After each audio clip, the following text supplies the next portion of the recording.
खतरनाक घर। एक छोटे शहर में एक पुराने और भयंकर मोहल्ले में एक घर था। लोग उस घर को खतरनाक घर कहते थे क्योंकि कोई भी जो उस घर के पास से गुजरता उसका रास्ता कभी नहीं मिलता था।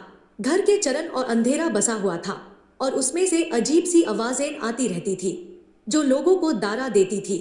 एक दिन तीन दोस्त अमन, राहुल और नेहा ने फैसला किया कि वो खतरनाक घर का राज खोलेंगे।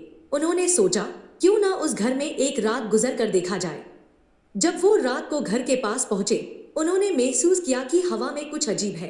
अंदर जाने से पहले वो एक छोटा सा तालाब देखते हैं जिसमें पानी का रंग काला था, जैसे कि किसी बड़े भयानक राज को दफन कर दिया गया हो।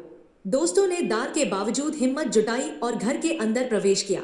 घर के अंदर का माहौल बिल्कुल सुना था, सिवाय अजीब सी आवाजों के। दरवाजे की करवटें अटक रही थी और किसी अनजान चीज की सिसकियां सुनाई दे रही थी। घर के अंदर घूमते हुए उन्होंने एक पुराने पुस्तकालय को देखा जिसमें अजीब सी रचनाएं थी, जैसे कि किसी भूत प्रेत की कहानियां। तभी उन्होंने एक पुरानी किस्म की खिड़की देखी जिसे बाहर से कुछ नहीं दिख रहा था। राहुल ने खिड़की को धक्का दिया और अंदर से एक सियाह आंख उनको देखती हुई नजर आई। दोस्तों को डर के मारे सांस फूल गई, लेकिन वो अंदर ही अटके रहे। तभी उन्होंने एक पुराने दरवाजे को देखा जिसके पीछे एक छोटा कमरा था। कमरे के अंदर एक पुरानी खौफनाक तस्वीर थी जिसे देखकर उनका दिल धड़कने लगा।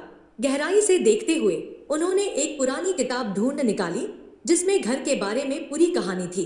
घर का मालिक एक भूत था जो एक समय में इंसानी रूप में था, लेकिन उसकी सारी भावनाएं एक भयंकर शक्ति के कारण बदल गई थी। घर में उस भूत की आत्मा अभी तक बसी हुई थी जो किसी भी अनजान को अपने कब्जे में ले लेती थी। दोस्तों को यह जानकर डर का एहसास हुआ कि उन्होंने खतरे में अपनी जान को डाल दिया है। उन्होंने जल्दी से घर से बाहर निकलने का फैसला किया, लेकिन जब वो बाहर पहुंचे तब उन्हें पता चला कि घर का रास्ता गायब हो गया था। उन्होंने पानी भरा तालाब तैरकर पार किया, लेकिन रास्ते में उन्हें भूत की शक्ति ने रोका और उन्हें वापस घर की तरफ खींच लिया। दोस्तों ने अंतिम प्रयास किया और एक पुराने मंत्र का जाप करते हुए भूत को शांत किया।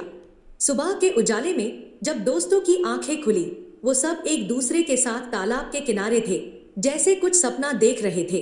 उन्होंने जल्दी से घर से दूर भागकर अपने घर की तरफ लौटे, लेकिन उनके मन में खतरनाक घर की कहानी अब भी गूंज रही थी। ये थी खतरनाक घर की कहानी जो दिखावे के पीछे छुपा भूतियापा लेकर आती थी और जो किसी भी अनजान की